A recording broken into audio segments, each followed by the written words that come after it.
Bienvenue sur Entre-Données, un podcast Réalisons. Mon invité aujourd'hui, Mehdi, est propriétaire d'Universal Fitness, un fitness lausannois fondé en 1978 qu'il a repris en début 2025. Mehdi est coach sportif, massothérapeute et pratique le culturisme. Il a travaillé dans plusieurs salles avant de démarrer cette aventure entrepreneuriale.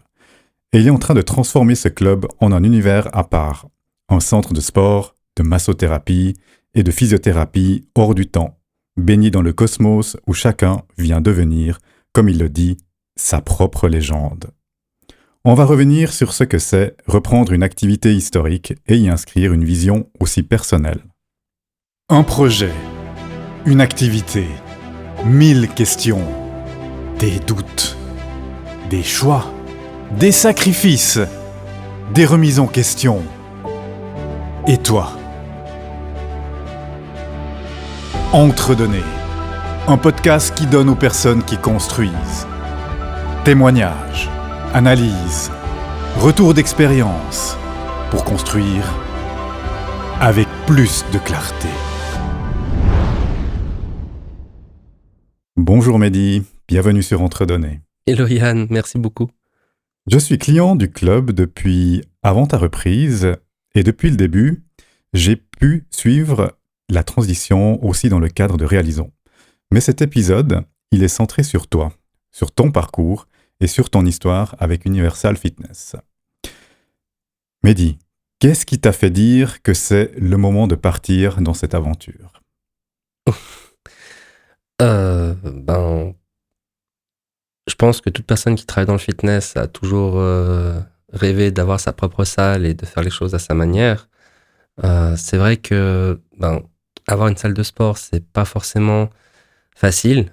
Il faut faire face à pas mal de concurrence, à beaucoup de choses à gérer et ça peut vite devenir une chaîne aux pieds, en fait. Et c'est vrai que c'est quelque chose qui m'avait freiné pendant pas mal d'années. Et j'étais indépendant en tant que personal trainer et puis massothérapeute. Je fais des soins spécifiquement pour traiter les douleurs. Et c'est vrai que c'est un rythme de vie qui est assez prenant. Il faut se lever tôt, il faut se coucher tard, il faut travailler les week-ends. C'est assez fatigant. Et puis, je me suis dit, il faut vraiment que je trouve une solution parce que, si tu veux, j'ai 40 ans. À l'époque, j'avais 38 quand j'ai eu cette réflexion. Je me suis dit, mais est-ce que je vais réussir à tenir en vieillissant avec ce rythme de vie et l'énergie qui va avec ? Et du coup, je me suis dit, pourquoi pas utiliser les dernières forces qui me restent pour créer le fitness de mes rêves, m'y investir à fond, et puis justement créer une structure qui pourrait fonctionner par elle-même en ayant les gens de confiance qui sont à l'intérieur. Et puis, moi, gentiment, lâcher un peu prise et puis vraiment faire, on va dire, ce qui me plaît. C'est-à-dire me balader en salle, m'occuper des gens, sans devoir penser à toute forme d'autres choses comme de la paperasse, de l'admin et toutes ces choses-là que je fais aujourd'hui, mais que j'aimerais bien déléguer vraiment plus tard ou même prendre plus de temps pour moi, pas forcément me dire je dois absolument me lever à 5h du matin pour être présent à 7h je sais pas où, courir une journée, finir à minuit, être au lit et rebelote tous les jours. Et ça je fais depuis que j'ai 22, 23 ans. Donc je fatigue on va dire. Mais le but c'est ça. C'est de faire un fitness justement pour pouvoir trouver cet équilibre et puis me dire voilà, j'investis beaucoup de temps maintenant pour qu'après je puisse être beaucoup plus tranquille. Mais le truc c'est que voilà, c'est pas le but d'investir dans un fit juste pour faire un fit, c'était vraiment de dire voilà, quelque chose à mon image, quelque chose que je sais vaut la peine. Et puis moi mon but, alors bon, je le dis, je pense qu'il y a comment dire, c'est entre comment on dit, l'orgueil. J'ai dit je suis en train de monter le meilleur fitness de Lausanne, mais parce que pour moi ça sera plus qu'un fitness, c'est-à-dire que ça propose déjà, mais j'aimerais que ça aille plus loin, que ça propose vraiment quelque chose qui ne se retrouve pas ailleurs, mais pas en termes de énième concept comme CrossFit, Tyrox, Les Mills, tous des trucs en fait où c'est à la mode, c'est aujourd'hui, puis après c'est la grande bataille de qu'est-ce qui est mieux, qu'est-ce qui est pas mieux. Je m'éloigne de ça. Quand j'ai appris justement Universal Fitness, je me rappelle, j'avais des amis qui sont eux-mêmes dans le sport qui m'ont dit mais c'est quoi ta différence ? Et ma différence justement, ce qu'ils voulaient savoir c'était quoi le nouveau concept que je voulais mettre, le truc, la nouvelle machine, le nouvel angle, le truc. Moi, mon concept, c'est de revenir en arrière, en fait.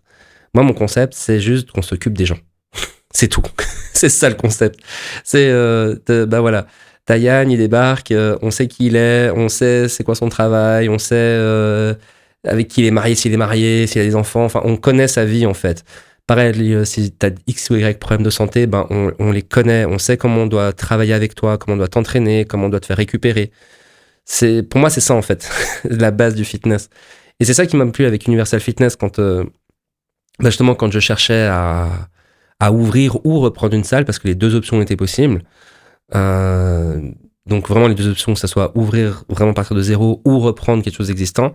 C'est ça que j'ai aimé avec Universal Fitness, c'est que le fondateur a vraiment mis cette patte, ce cœur. C'était un fitness qui a été donc une reprise familiale et où ces personnes ont vraiment mis ce cœur à s'occuper des gens, ce cœur à prendre soin des gens, ce cœur à entraîner les gens pour qui ils sont et pas forcément pour le rapport à l'argent, tu vois. Bien sûr qu'on a besoin de financement, les abonnements ont un coût, évidemment. Mais le but, c'était de pas prendre les gens comme un numéro. Et ça, c'est ce qui m'a plu. Surtout que le fondateur, lui, il était dans... Enfin, je pourrais pas expliquer. Il faisait plein de choses, médecine chinoise, acupuncture, il faisait de l'ostéopathie, il faisait énormément de choses. Je pourrais pas tout énumérer, mais beaucoup. Et il y avait vraiment cet équilibre entre, voilà. Et lui-même était culturiste. Et du coup, c'était assez marrant parce qu'il avait il y avait vraiment cette énergie, cette ambiance de, voilà, on est là, on fait du sport, on fait de la performance, mais en même temps, on prend soin de nous. Et ça, pour moi, c'est primordial, tu vois. Et du coup, moi qui suis dans la massothérapie, qui fait mes soins holistiques, donc spécifiquement le traitement des douleurs, donc j'ai pas la prétention de dire que j'ai les mêmes compétences que lui, parce que je pense qu'il était à un niveau stratosphérique. Mais voilà, en tout cas, à mon niveau à moi, essayer de développer ça, de le mettre encore plus loin. D'où pourquoi j'ai fait ces quelques travaux, comme tu as pu voir. Avant, il n'y avait qu'une seule salle. Aujourd'hui, il y a 3 salles de massage, dont une qui est prise par un physiothérapeute, qui est reconnue par les assurances de base. Voilà, il y a un de mes employés et moi-même qui sommes dans la massothérapie. On peut s'occuper des gens. Et je cherche encore d'autres intervenants dans ce domaine-là, comme par exemple un médecin du sport qui serait intéressant de trouver. J'aimerais bien le trouver d'ailleurs. Et pour avoir justement un circuit fermé. Parce que en tant que personal trainer ou massothérapeute, le gros souci que je trouve des fois, c'est quand je demande aux gens, alors, qu'est-ce que t'a dit le médecin? Et ils me disent, j'ai un problème là. Ok, quel problème? Et le là, c'est où? Et le fait de pouvoir discuter avec des gens qui sont dans la santé et qui ont le suivi direct, eh ben, on perd pas l'information. Enfin, on perd pas de niveau d'information et donc on sait comment cibler quelque chose. On peut même, par exemple, faire un programme d'entraînement, directement aller voir le physio et dire qu'est-ce que t'en penses, est-ce que pour toi ça te semble cohérent par rapport à son genou, par rapport à son épaule.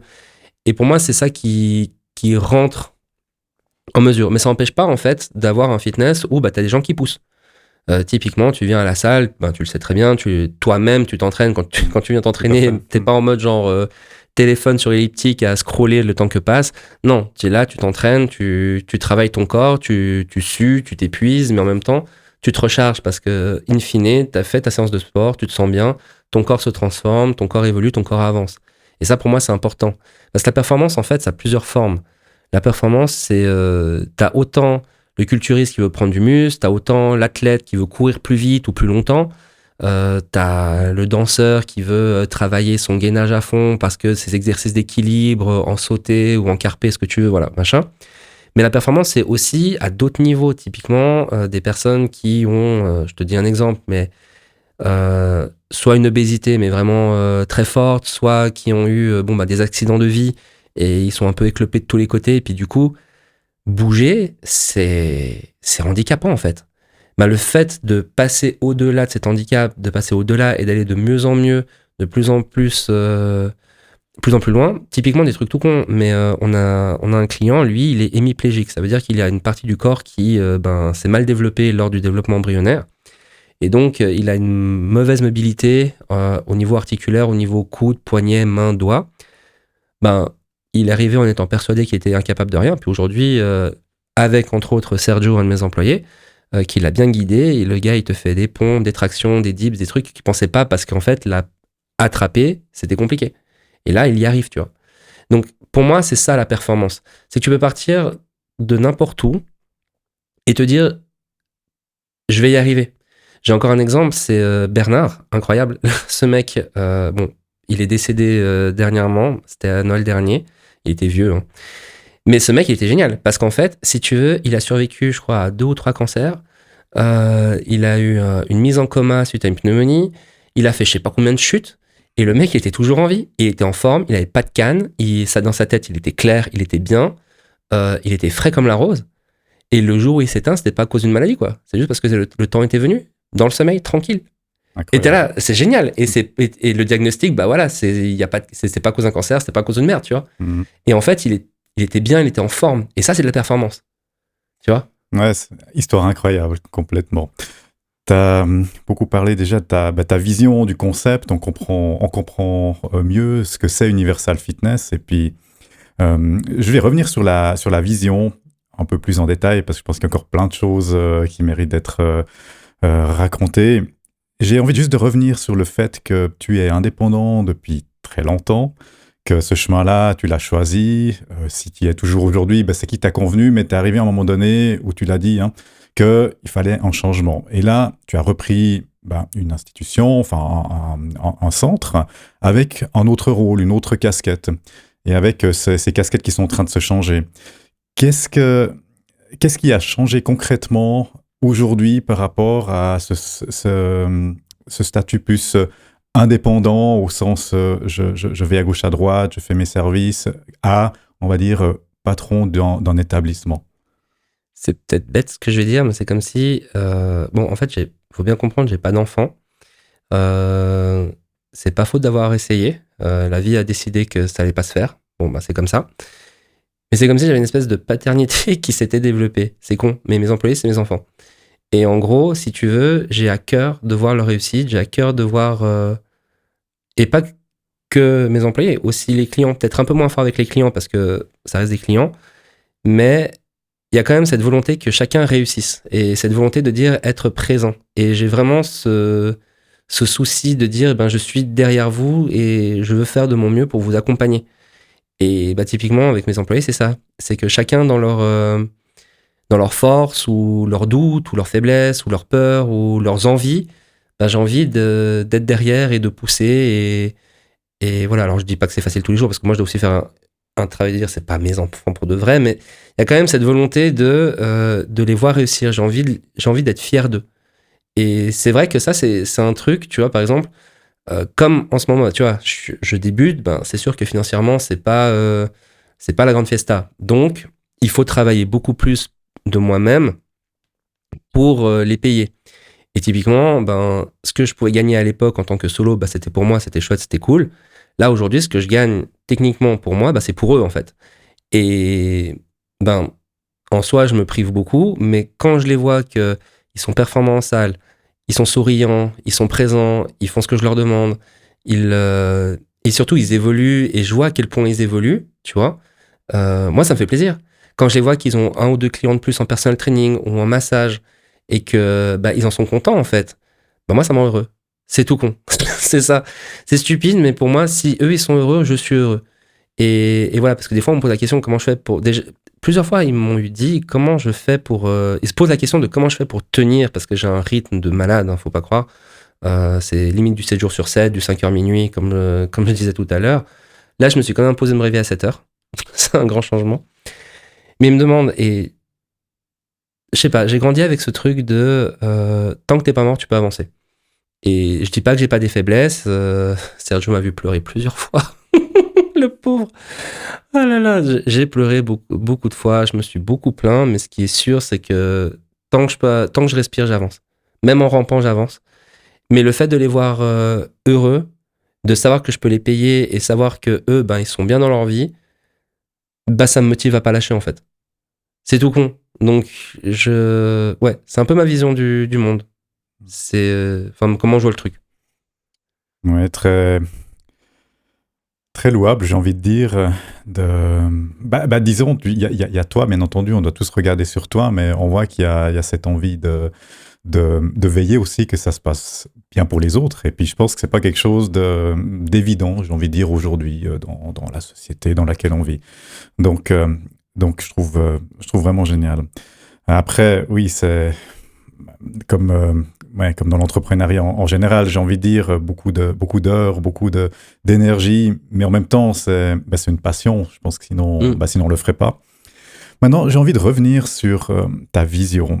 J'ai vu qu'il y a 2-3 choses qui ont changé avec la transition, notamment le logo qui a pris un peu une autre forme de tortue, hein. Oui. Et puis aussi quelques éléments un peu mythologiques que j'ai pu voir dans le club. Est-ce que tu peux nous en dire un tout petit peu plus? Oui. En fait, quand tu disais tout à l'heure que... Comment t'as dit le mot déjà? Que c'était louable. Je sais pas. Moi, en fait, je voyais ça de manière un peu shonen. Tu vois? Parce qu'en gros, moi, je suis né en 85. J'ai grandi avec les Chevaliers Zodiac. Les Chevaliers Zodiac, ça m'a littéralement sauvé la vie. Parce que quand j'avais 12 ans, on m'avait diagnostiqué un cancer derrière le cœur. Et fallait pas lâcher, en fait. En fait, il s'est avéré que c'était un faux diagnostic. Mais pendant plusieurs mois, parce que le médecin m'avait clairement dit que j'allais mourir. Donc... Okay. Donc voilà, et en fait ça passait Chevalier Zodiac à la télé et c'était la période Chevalier d'Or et moi je voyais cette différence de force en mode les Chevaliers de Bronze sont censés être plus faibles, qu'ils doivent battre les Chevaliers d'Or mais ils lâchent pas, ils y arrivent. Enfin, moi ça a baigné mon enfance et ça a baigné mon adolescence et ma vie adulte, vraiment. Du coup, la mythologie c'est quelque chose qui m'a parlé très jeune. Vraiment très jeune, je crois que ma première expérience mythologique, c'était quand j'avais 8 ans, 7 ou 8 ans. Ma mère, pour son premier grand voyage hors de l'Europe, elle l'a dit, je vous emmène à Bali, ma grand-mère et moi. On était allés à Bali et il y avait justement ces costumes, ces danses, tout ça, et j'ai trouvé fantastique en fait tout ce folklore, et pour moi ça m'a tout de suite touché. Et c'est vrai que tout ce qui touche mythes, légendes, chevaliers zodiaques, tout ça, je me passionne. Et ça, je me rappelle d'ailleurs que quand j'étais à l'école, je devais avoir quoi, 16-17 ans, par là autour, j'avais fait une dissertation sur, à partir de la phrase l'enfer est pavé de bonnes intentions. Toute une explicative de l'enfer de Dante et tout ça c'était incroyable, j'ai adoré. Bref, donc ça vient de très loin. Et justement, pour revenir au logo et tout ça, c'est que en 2017-2018, j'ai eu l'idée de créer mon application qui s'appelle Hanuman, qui est une application de coaching que j'utilise justement au fitness pour faire les programmes aux clients. Hanuman, parce qu'en fait, ça vient du dieu singe de la mythologie hindoue, qui est à la fois le dieu le plus fort physiquement, mais aussi le plus sage d'un point de vue esprit, et qui représente vraiment l'équilibre corps-esprit. Et pour moi, c'était important d'avoir ça et pas juste avoir une application qui dit « Yeah, can do it », tu vois. J'avais vraiment besoin d'avoir quelque chose qui, ok, on est puissant, on est fort, on soulève des montagnes, mais en même temps, on est réfléchi, on prend le temps. Pour moi, cet équilibre, il est primordial. Sachant qu'en plus, j'ai travaillé longtemps dans le fitness, j'ai beaucoup vu ce déséquilibre où le corps passe avant la tête et ou l'inverse, où la tête prend trop le pas sur le corps. Parce que, voilà, j'étais à l'Uni, donc j'ai vu la tête qui prenait trop par rapport au corps. J'étais dans le milieu du fit, et j'ai vu là où le corps prenait trop par rapport à la tête. Et pour moi, c'est important d'avoir un équilibre entre les deux. Mais vraiment dans tout. Hein. Mmh. Donc là, de Hanuman. Du coup, quand je suis arrivé à Universal Fitness, donc déjà, j'ai trouvé le nom cool, Universal. Ça parle univers. Donc univers, c'est autant le cosmos, tout ce que tu veux, les étoiles. Autant c'est universel pour dire tout le monde. Toi, moi, peu importe tes origines, qui tu es, d'où tu viens, d'où tu sors, peu importe. Ça s'adresse à tout le monde. On n'est pas dans muscle gym, tu vois. Genre, on parle que au culturisme, mais pas du tout à des personnes qui voudraient simplement faire un marathon ou des personnes qui voudraient perdre du poids. L'idée, c'est ça. C'est le mot univers, je trouvais qu'il était très parlant. Et du coup, je suis parti vraiment sur la direction univers, espace, cosmos, tout ça. J'avais des étoiles plein les yeux, en fait, à ce moment-là, parce que dans la mythologie hindoue, on vise sur la carapace d'une tortue géante. Notre planète, c'est la carapace d'une tortue qui se balade dans le cosmos et dans l'univers. Et c'est vrai que depuis toujours, j'ai adoré cette légende de la Torte Île, donc l'île Tortue, qui est une île qui n'est jamais deux fois au même endroit parce qu'en fait, elle se déplace justement pour raison. La surface de l'île, c'est la partie émergée de la carapace de la tortue sous-marine qui nage au gré de ses envies à travers les océans.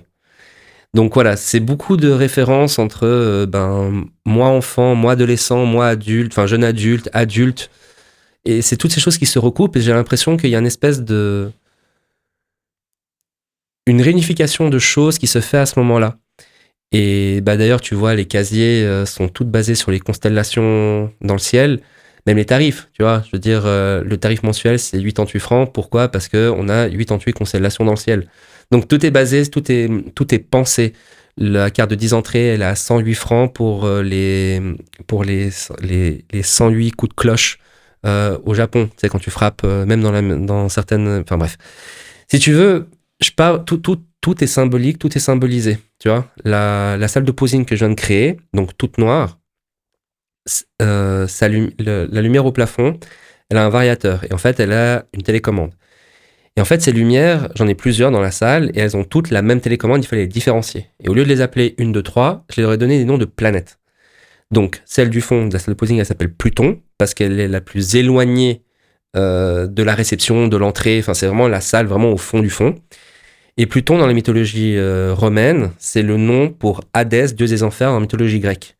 Et donc, du coup, salle noire, salle profonde, salle souterraine, en fait. Et du coup, tout vient de là.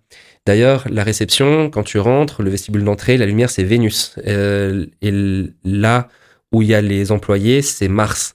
Ce qui est assez marrant, c'est que en fait, Vénus et Mars sont mariés en soi.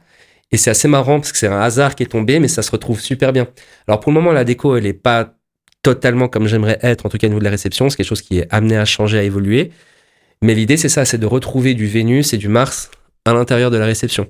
Parce que, en gros, si tu veux, quand j'ai fait les 3 salles de massage et de physio, chacune de ces lumières donc porte un nom, et je cherchais une trinité. Et à la base, je cherchais juste une trinité. Et j'étais là, qu'est-ce qui pourrait être dans la trinité, mais qui fasse pas trop biblique ou qui fasse pas machin. Puis je réfléchissais, et tout d'un coup, j'ai pensé à l'équilibre soleil, lune et terre. Donc la salle du physio, c'est la terre, celle du milieu, c'est la lune, et la mienne, c'est le soleil. Et à partir de là, à partir de là. Du coup, la salle d'attente, c'est Mercure, planète la plus proche du Soleil. Après Mercure, c'est Vénus, puis Mars, ensuite Cérès, Jupiter, etc., jusqu'à arriver à Pluton. Et après, je me dis, mais c'est super, parce qu'à partir de là, je peux vraiment créer une ambiance à l'univers. Par exemple, tu vois la zone abdo. Là, pour le moment, on a encore le faux plafond. Le but du jeu, c'est de liquider ce faux plafond, mettre la lumière Cérès, Déméter, déesse culture et moisson, et en guillemets, créer une espace stretching abdo, plus personal training un peu plus étendu, mais qui jouerait sur les 4 saisons. Donc voilà, ma tête, elle est toujours en train de chercher des trucs, aller dans les univers. J'aimerais vraiment... Parce qu'en fait, je suis convaincu que nous, en tant que coach, que ce soit moi ou mes employés, ou même les intervenants extérieurs comme le physio ou d'autres personal trainers, notre rôle, c'est de guider les gens pour être héros de leur propre légende. Pour moi, on n'est pas juste spectateur de notre propre vie. Pour moi, il n'y a rien de pire que de voir la vie passer et de ne pas avoir su en profiter. Donc, c'est clair que nous, on est dans un cadre, on va dire, sport, fitness, tout ça. Mais si on voit plus loin que ça, si ça se passe bien dans le fit et que tu as les résultats que tu attends, ça se passera dans ta vie. Donc, nous, on est là pour justement... Alors, on peut pas faire des miracles non plus. Je veux dire, on peut pas tirer les gens par la peau des fesses. S'ils veulent pas venir, ils veulent pas venir. Mais en tout cas, on essaie de téléphoner, on essaie d'être présent. Typiquement, si on voit qu'il y a un client qui n'est pas venu depuis un certain temps, on essaie de l'appeler. Qu'est-ce qui se passe, tu vois ? Pour moi, c'est important qu'on amène les gens à ce résultat-là. Mais après, ça devient une volonté personnelle d'aller mieux. Et ça, c'est toujours plus compliqué. C'est pour ça que mes employés, alors oui, ils sont tous diplômés, ça, je regarde quand même. Mais c'est dingue quand même. Parce que, tu sais, quand tu reçois des CV, c'est toujours, moi je suis le plus fort, moi je suis incroyable, moi j'ai des médailles, moi j'ai coaché tel athlète, moi je, j'en peux plus. Et en fait, si tu veux, ce qui est cool, c'est que les employés que j'ai, ils sont naturellement venus à moi, et en plus, quand tu discutes avec eux, ils sont dans l'humain, ils sont dans la recherche, ils sont dans le partage, ils sont dans l'envie de s'occuper de l'autre, en fait, ils sont dans l'envie d'aller à la rencontre de l'autre. Et c'est ça que je trouve beau, en fait. Et pour moi, c'est le plus important. C'est que tu peux avoir tous les diplômes du monde, c'est génial.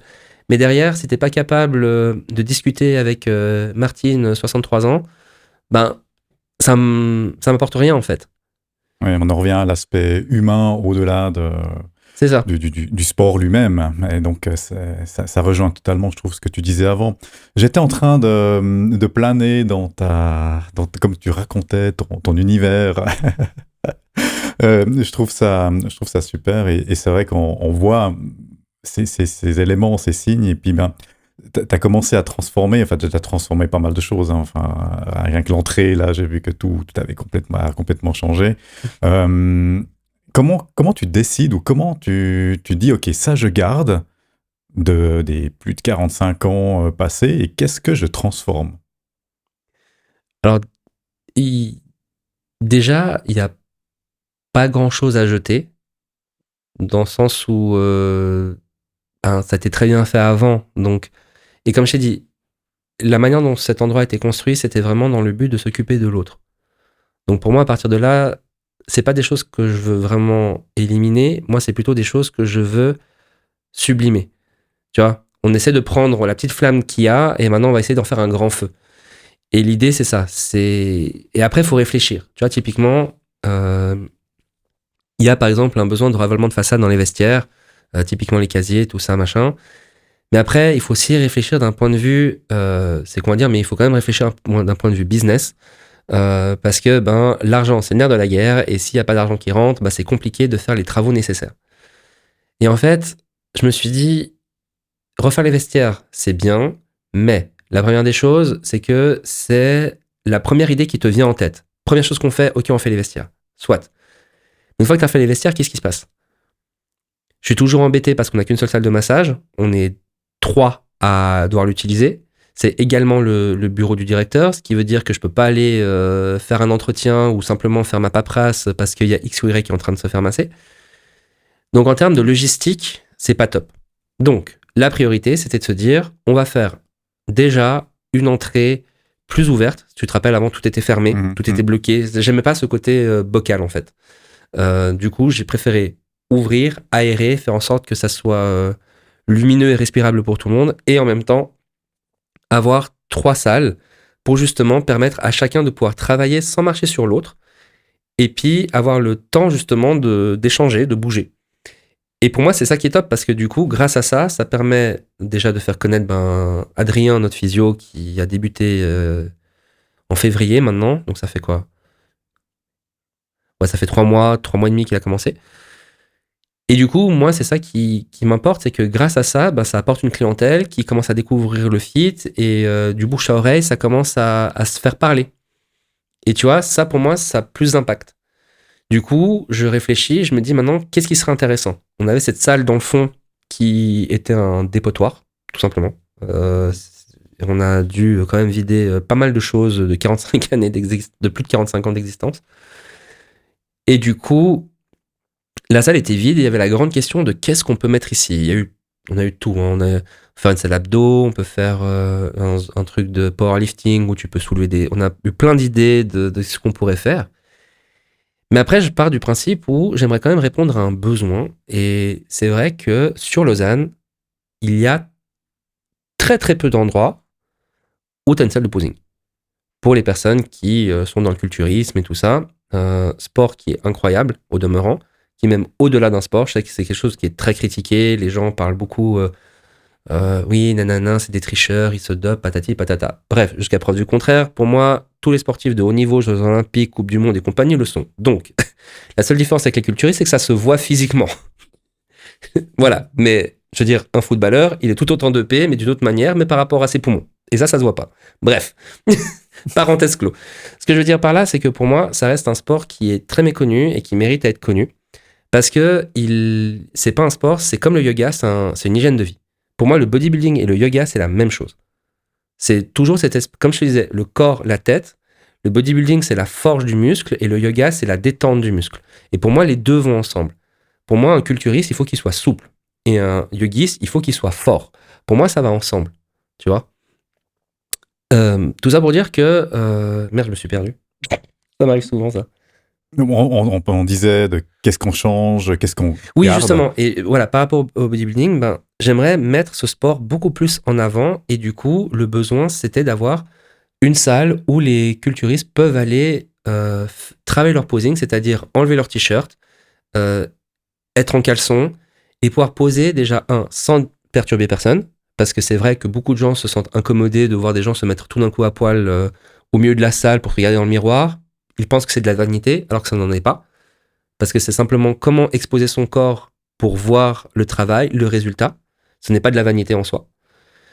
C'est aussi dérangeant, je pense, pour eux-mêmes d'être observés comme des animaux de foire, alors que eux, ils sont simplement là en train de regarder le résultat du travail. Et puis, justement, avoir un endroit où tu as une lumière adéquate, un espace sombre où, justement, on peut vraiment mettre en valeur le corps. Ça, pour moi, c'est quelque chose qui est important parce que ça permet de mettre en lumière, justement, une discipline, je trouve, qui est assez sous-estimée. C'est, par exemple, tu vois, on parle beaucoup de body shaming pour les personnes qui sont en surpoids ou des gens qui sont comme ci ou qui sont comme ça. Mais alors, par contre, aucune gêne pour se moquer des gens qui sont musclés. Tu vois, aucune gêne. Et on leur demande en plus de tendre l'autre joue. C'est ça qui est assez drôle. Et pourtant, ce que je trouve magnifique, c'est que, tu vois, par exemple, le culturisme, moi, j'attends pas que les gens le soient. Mais s'ils pouvaient ne serait-ce que prendre 1/10 de la force mentale que ça demande, tout le monde verrait plus de résultats. Tu vois ? Parce que le culturiste, lui, il a appris à ne pas se plaindre. Il a appris à faire avec, il a appris à avancer. Et que ça soit d'un point de vue rythme de vie, alimentation, sport, sommeil, c'est une discipline, un cadre qui est extrêmement important. Mais c'est comme le yoga. Hein. Le yoga, je veux dire, si tu sors du yoga classique où t'es là, genre, t'as fait tes 3 salutations au soleil et puis tes 2 chiens tête en bas, quand tu es vraiment pratiquant du yoga, bah justement, tu te réveilles à certaines heures, tu manges d'une certaine manière, tu pratiques ta discipline d'une certaine façon. Tu vois ? Et ça te donne justement un équilibre de vie qui te permet d'aller loin dans la vie. Donc, c'est pour ça que quand je parle de ça, c'est pas forcément bodybuilding au sens propre, mais vraiment juste cette discipline, pas besoin qu'elle soit militaire, mais juste cette petite discipline de se donner à soi pour pouvoir avancer. On se sent mieux dans la tête, on se sent mieux dans le corps. Souvent, les gens disent « Ah, mais c'est des contraintes, c'est des contraintes. » Mais en fait, la vraie contrainte, c'est de pas avoir de contraintes. Parce qu'à partir du moment où tu te dis « Je vais être libre de ci, de ça », d'accord, t'es libre, mais finalement, t'es piégé de ta liberté. Parce que tu ne vas pas mieux. De ce qu'on dit, tu vois, il y a des gens qui sont libres, qui vont bien dans leur tête, tant mieux.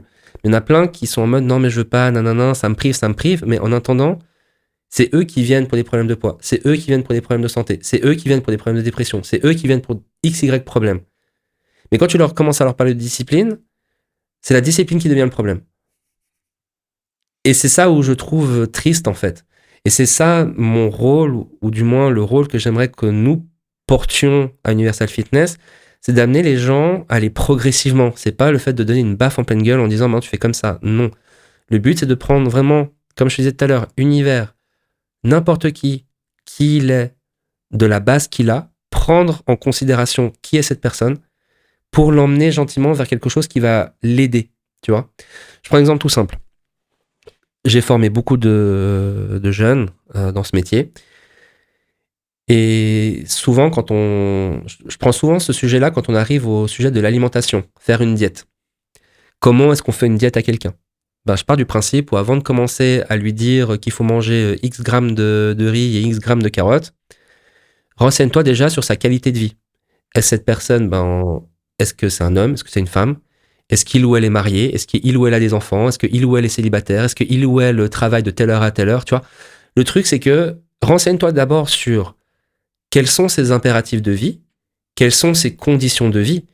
Parce que forcément, tu as des gens qui vont avoir plus de facilité à faire comme ci, plutôt qu'à faire comme ça, et inversement. Et donc, pour moi, c'est très important de d'abord comprendre qui t'as en face de toi, avant de dire, voilà, ton plan, c'est ça. Parce que là, t'as rien fait, en fait. Et ça, pour moi, c'est vraiment important de mettre en place, parce que c'est des petites graines qu'on pose pour dire, voilà, on instaure la discipline. Et c'est tout con, hein. Typiquement, la discipline, ça commence par dire, on change rien à ta vie, par contre, tu viens 2 fois dans la semaine au sport. C'est tout. C'est déjà un engagement. C'est déjà un engagement. Et ça, pour moi, c'est déjà une marque de discipline et c'est déjà un pas en avant. On laisse passer 1 mois, 2 mois, ça dépend les gens. On fait un point. Voilà, on en est où ? Bon, de 2 fois, on passe à 3 fois. Ou alors, au lieu de passer à 3 fois, on se dit, super. Maintenant, on se dit qu'on va diminuer le café. On va diminuer l'alcool. On ne dit pas on arrête. On dit on diminue. On fait ce qu'on peut. On regarde, on essaye, on tâte. Et des fois, ça t'arrive, les gens te disent, alors ça, j'ai réussi à faire, mais alors, mon café, j'en ai vraiment besoin. Soit. garde ton café. Mais par contre, on trouve un truc ailleurs. Et en fait, si tu veux, on grappille petit à petit. C'est pour ça que je pars pas du principe où les changements doivent se faire exactement dans 3 mois. Pour moi, le changement se fait au rythme de la personne. Mais je garde toujours en considération que le rythme, c'est la personne, elle, qui le décide. Si la personne décide de changer en 2 jours, elle peut changer en 2 jours. Si la personne, elle se met en tête qu'elle va changer en 2 ans, elle changera en 2 ans. Le but du jeu, c'est d'amener la personne à comprendre qu'elle peut changer. Mais la vitesse du changement, c'est elle qui le détermine. Mmh. Ouais. Mais nous, on est là pour accompagner. Merci pour ces éléments. Je pense qu'on commence vraiment à bien comprendre la philosophie, ta philosophie, ce que tu as voulu apporter dans ce club historique. Et puis, les choses à changer, à pas changer. Je sens beaucoup de respect par rapport à ce qui a été fait, de transformer de manière intelligente, tout en faisant les choses qu'elles soient alignées avec ta vision. Oui, c'est vrai qu'à la base, la question, c'était ça. Je suis désolé, moi, je digresse tellement. Non, mais je pense que c'est normal quand on est passionné par quelque chose. On a envie de transmettre. Et puis, je pense que ça donne un bel aperçu pour venir découvrir Universal Fitness. Mais peut-être avant d'arriver à la clôture, une dernière question. Ouais. Au début, tu l'évoquais, tu avais le choix entre partir de zéro ou reprendre quelque chose d'existant. Tu as fait le choix de reprendre quelque chose d'existant. Aujourd'hui, avec le recul, comment tu te positionnes par rapport à ce choix ? C'est bon choix, mauvais choix ou... Ça, c'est ce que je dis des fois aux gens. Il n'y a pas de bon ou mauvais choix. Il y a juste le choix que tu fais. Parce qu'en fait, peu importe le choix que tu vas faire, il y aura toujours les points positifs et il y aura toujours les points négatifs. Il faut voir là où tu es le plus à l'aise dans ce que tu fais. Parce que si dans les points négatifs, tu n'arrives pas à nager, c'est compliqué. Mais si malgré... Tu peux avoir plus de points négatifs que positifs. Hein. Mais si malgré plus de points négatifs, tu arrives quand même à nager et t'en sortir, finalement, c'était le bon choix. Tu vois. Le choix, c'est pas forcément quelque chose qui est relié avec le confort. C'est vraiment une question de dire, est-ce que je suis à l'aise dedans ? Peu importe si c'est positif ou négatif. Moi, pour moi, je me pose plus trop cette question dans le sens où c'est fait. Et en même temps, quand je suis arrivé à Universal Fitness, il faut bien comprendre une chose. C'est que tout le lieu, le cadre, ça m'a appelé. Je sais pas comment t'expliquer. Quand tu sors du métro de la Riponne, tu continues tout droit. Et tout d'un coup, donc moi, je suis de Genève. Hein, je connais pas très bien Lausanne. Donc, en gros, si tu veux, moi, Lausanne, c'était le flon. Le mat, danser, tout ça. Donc là, j'arrive, donc place de la Riponne, donc ça change. Et là, je suis le Google Maps et je vois ce chemin arc-en-ciel. Tu vois ce chemin avec les couleurs par terre, ouais. C'est génial. Je suis ça, et moi je suis là, putain, je suis Dorothy dans le Magicien d'Oz, tu vois, je marche sur les pavés, tu vois. Et je marche, et après je tourne à droite, je vois fitness, et c'est à rue du Clos de Bulle, les bulles, voilà. Donc moi j'adore, parce que quand je dis aux gens, c'est vraiment, genre, tu viens chez moi. Tu suis le chemin arc-en-ciel, tu tournes à droite, t'es au fit, dans les bulles. Et moi je trouve ça c'est super, juste pour cette histoire-là, plutôt que de dire... rue machin, tu descends là, tu remontes par-ci, rue truc. Non, c'est tu chules ce arc-en-ciel, tu tournes à droite, y est. Qu'est-ce que tu veux de mieux ? Un peu pas plus simple. Voilà. Excellent. Donc, pour moi, ça vaut tous les choix, quoi. Vraiment. Excellent. Merci beaucoup pour avoir répondu à cette question et pour l'interview. Merci beaucoup. Je pense qu'il y a beaucoup de choses à Merci à avec. toi. Merci. Et si vous voulez découvrir Universal Fitness, vous pouvez venir faire une séance d'essai. Prenez rendez-vous. Mehdi et toute son équipe seront là pour vous accueillir. Vous retrouverez dans la description le lien vers le compte Instagram Fit Universal et aussi le site internet universalfit.ch. Abonnez-vous pour ne pas manquer les prochains épisodes d'Entre-Données, des interviews, des analyses, des récits. À très bientôt. Un projet,